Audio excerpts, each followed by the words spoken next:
Hi, this is Jerry. Welcome to my YouTube channel today and blog. I am sharing a card I created from a Mo Manning digital image, and I wanted to share how I created it.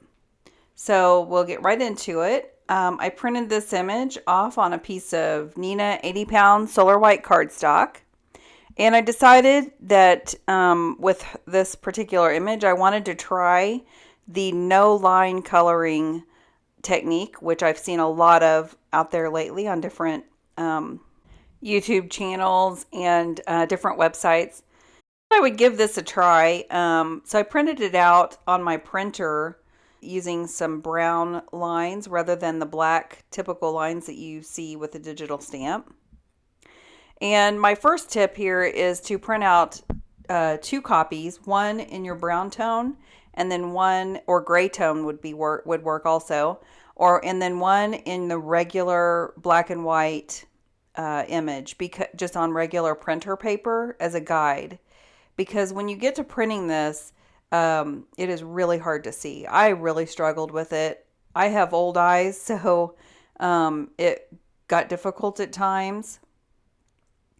I colored her in, and then I used my Prismacolor pencil there to get to sort of give her eyes and eyebrows back. They get lost when you're printing, when you're doing the no line technique. All of those features on their face get a little lost. So I just used a Prismacolor pencil in espresso and just very, very lightly went over the eyes and the eyebrow and gave her those features back. With the hair, I really had a hard time with this because the hair on this particular girl is very thin and wispy, and it got lost very easily inside of her scarf and her clothing. And so I had to refer to that black and white copy quite a bit to make sure that I was coloring the right areas in. I used the colors E43, E44, and E47 for her hair. And so then the espresso pencil that I had used previously to give to help with her eyebrows and her eyes, I went ahead and just used that same pencil since I had it out and filled in all of the fine lines, because there were some really tiny wispy lines on this hair that there is no way with my marker skills I could have ever gotten in there and made those. And I thought the pencil did a great job with that. And I do that a lot when I'm doing my images. I use the pencil. So moving on to her skirt here, I just kept her clothing very simple. I wanted to have her dressed in very, sort of plain clothing, I guess. And I chose just some browns here. I think E34, E31, and E30 for this part of her dress. So while I'm coloring in here, I will let you know that I was chosen to be a guest design team member over at the Mo's Digital Pencil Challenge blog, and I am super excited about it. I have been a huge fan of these images for a long time. And the last card I created, no, it was 2 cards ago, I created a card for my niece Freya, who turned 1, and I used a digital image from Mo on that, and that image got me the spot as a guest design team member. So I'm really excited, like I said. The theme for that particular month is Christmas, and one of my favorite holidays, so that's awesome.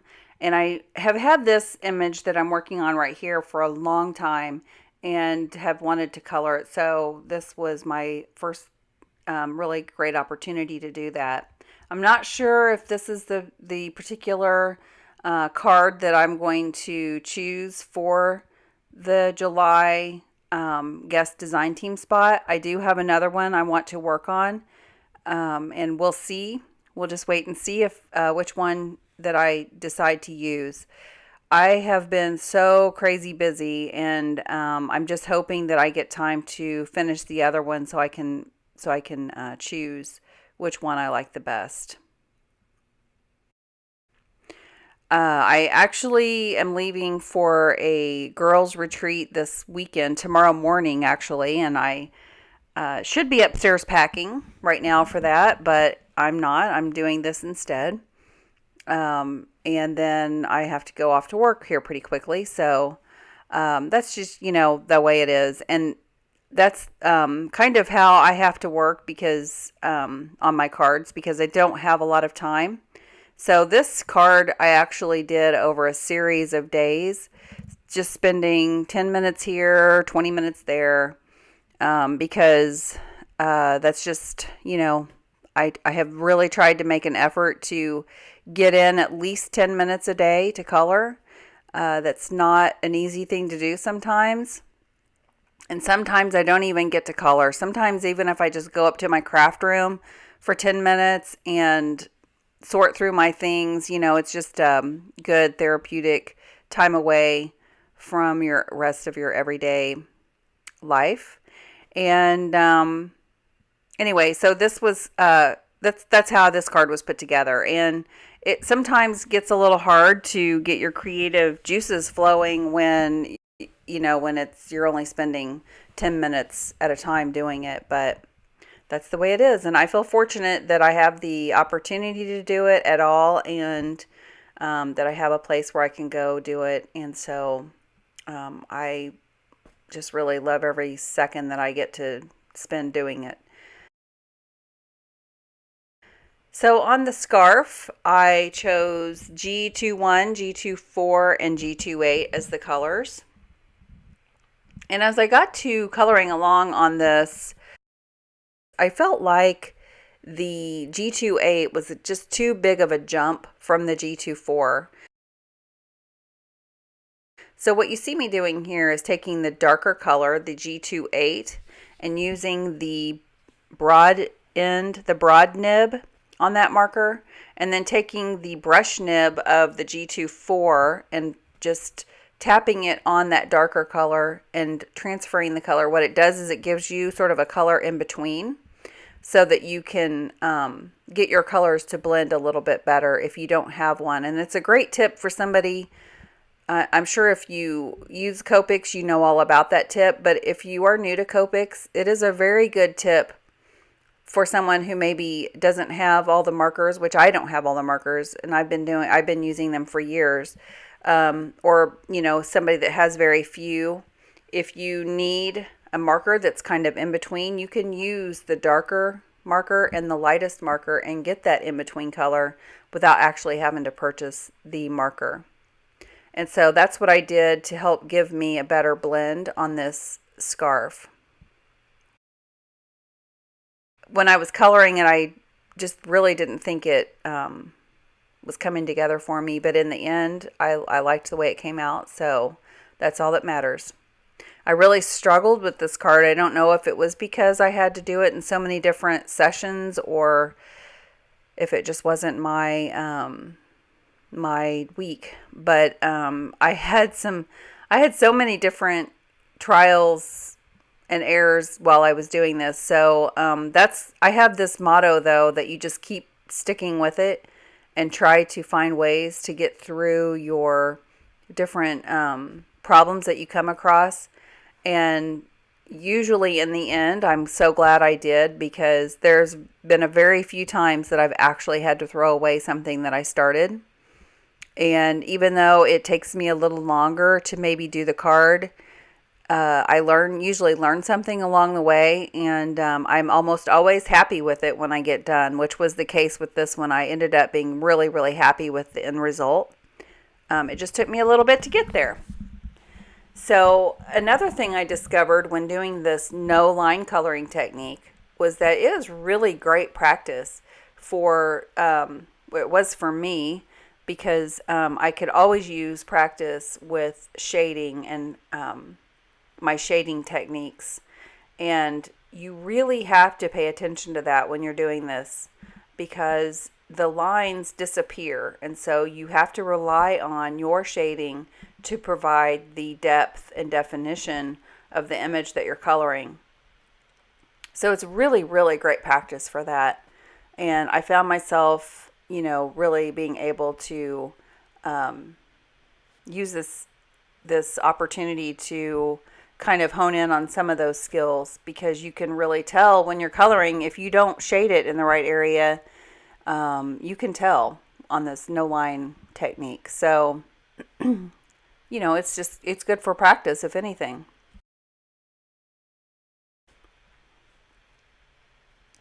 On her boots, it was a really good example of that, because I felt like the toe of the boot, the whole thing sort of just disappeared until I was able to go in there with my darker marker and kind of provide some shading behind that toe and along those lace straps, so that you could see the shape of the actual boot. I did her boots and her coat in the same color. And then I don't know why, but when I go in to color her gloves, I did them in the same color also, which was kind of a dumb moment. So I did go over them with a red and made them kind of a dark red to match her bottom part of her dress and the stripes on her undergarments there. And as normal for me, I'm really bad about placing my Copic caps up there at the top so you can see them. I try, but it's just one of those things that seems to be a struggle for me. So I will place all of the different Copic colors that I used below in the description, below the video. But, I think you can always pick your own colors that you like the best. But if you do want to know which colors I use on a particular item, they will be listed below. For the coat and the boots, I used E31, E34, E35, and E37. I was pretty happy with the way those colors blended together, and they were just a slightly darker shade than the tan colored dress below. And some of these colors I actually chose because of the brown tone ink below. I was having a little bit of an issue with, and I don't know if it was just a little bit too dark. I was having a little bit of an issue with it showing through some of my ink. But honestly, if it would have been if I would have printed it out in a lighter shade, I definitely couldn't have seen some of these lines. So I don't think that would have even an option. So I think if you choose some darker colors, obviously that helps. But with some of these brown tones, I chose the brown tones just because of the color of the ink.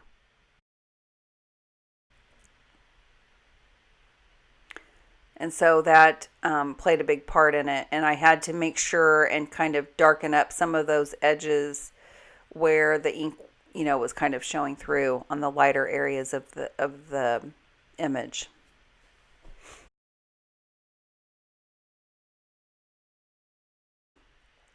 So like here along her coat edge, I just wanted to sort of conceal the actual lines of the stamp. So that's what I'm doing. I'm just kind of going in and darkening up some of those areas to conceal that, because I did want it to look like a no line coloring. So while I finish up this jacket, I thought I would go back to the fact that I'm going on this girls' retreat tomorrow morning. We do it every year. There's a pretty good size group of ladies from the small town that I'm from, and we go, like I said, every year to this little lodge, and it is the best, most relaxing, best time ever, and I look forward to it every year, so I'm really, really excited about it. And there's some of the girls scrapbook, some of them quilt. I think there's about 12, or I think maybe even like 14 this year. We got a couple of extras coming this year. So that's really exciting. And some people scrapbook, some people quilt, and then I usually make cards and do a little scrapbooking in there as well. This year I haven't had any time to get my stuff ready, so I am just going to bring my markers, I think, and just practice coloring and working on some things for cards. I'll probably have some of the cards that I've created while away at this retreat on my blog. They won't be in a video format just because I'm not taking any of my equipment to do a video while I'm there. But I'm sure you'll see some of them on my blog coming up because that'll be a good chance for me to get some of those done. So back to my image here on this this part of the card. I wanted to do her undergarments. If it would have been a normal, if I would have stamped it normal in black and white, I would have made those white. But when I tried to go in with the I think it was a W2 marker, you can't really see it here, but the brown tones were showing through under that ink, and I was having a hard time covering it. So I ended up just going to a darker marker, the W3 and the W5, and just making those gray. And then I will go in once I get all of that darkened up.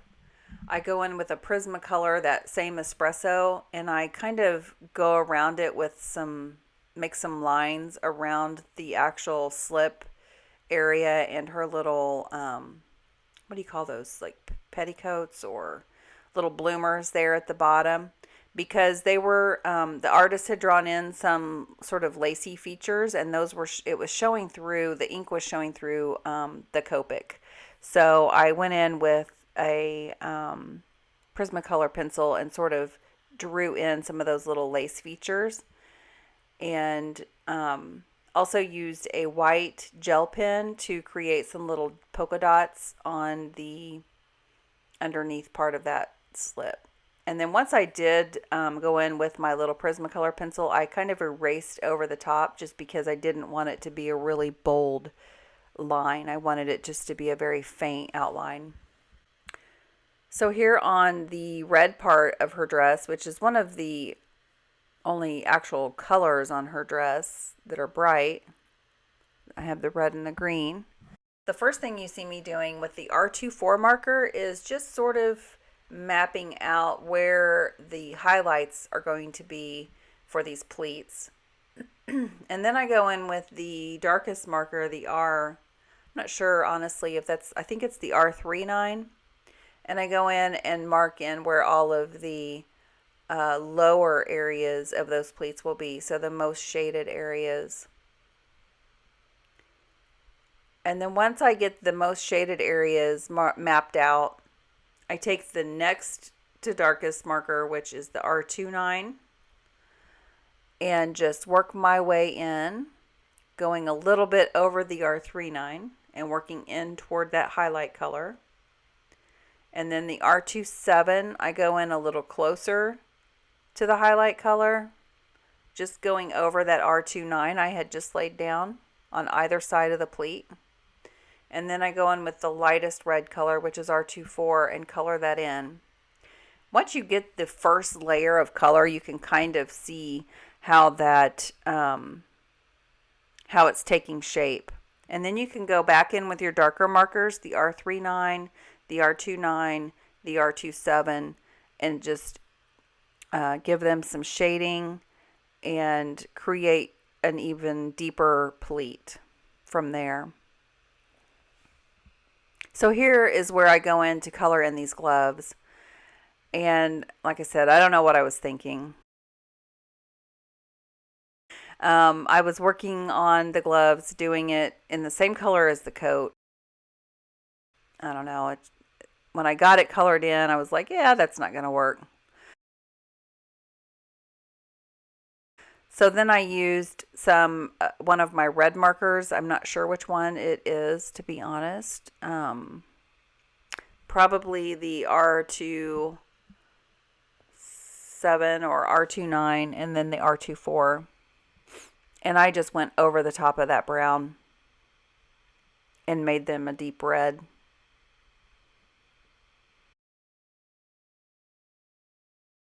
I was happy with that. I was a little worried that it wouldn't look right after doing all of the other coloring. I was like, oh my gosh, I would hate to mess it up at this point.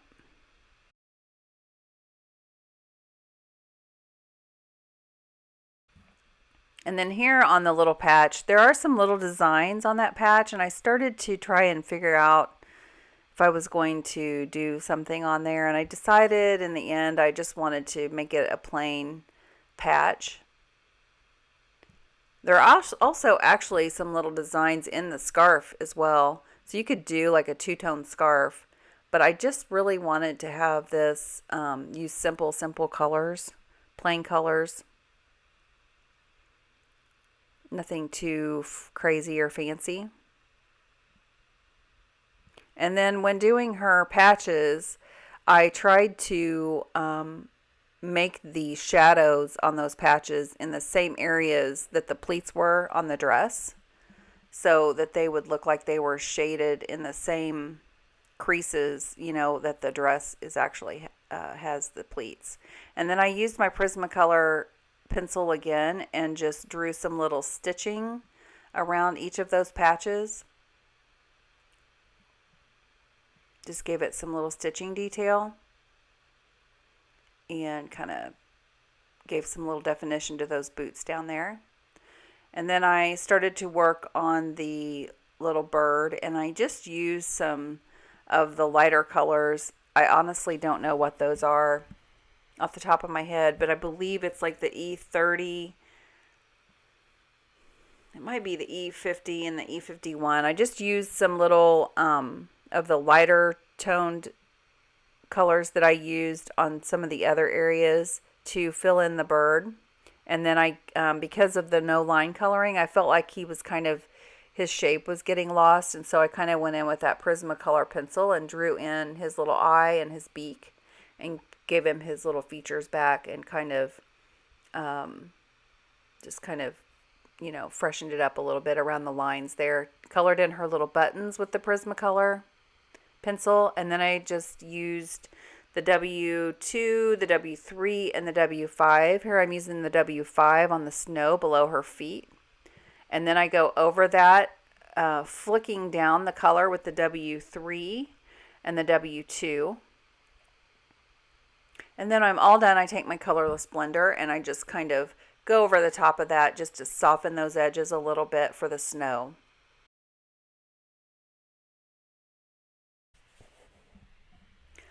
So then when I get all done, I put a little bit of polka dot detail on that little patch down there. I go into the background here, and I had some problems with the background. I first tried doing it with some Distress ink, and I had a complete mess. So I ended up just taking my Copic markers and creating a blue background behind her. When I did that, I lost some of the detail in her hair and her scarf, so I just went in with a white gel pen and sort of drew some white lines in there to define some of her hair and define that scarf fringe.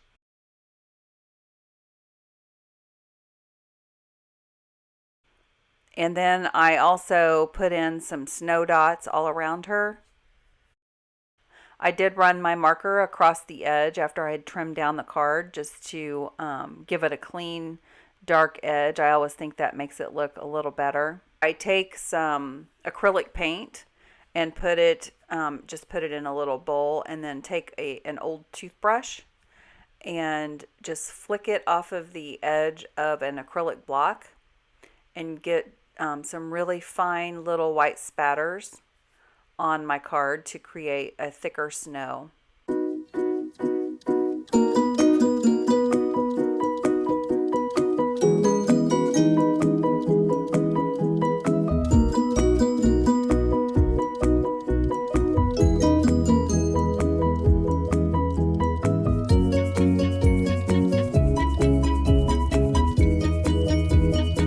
Visit my blog, abushelandahug.blogspot.com, for more great card and craft ideas. Have a great day.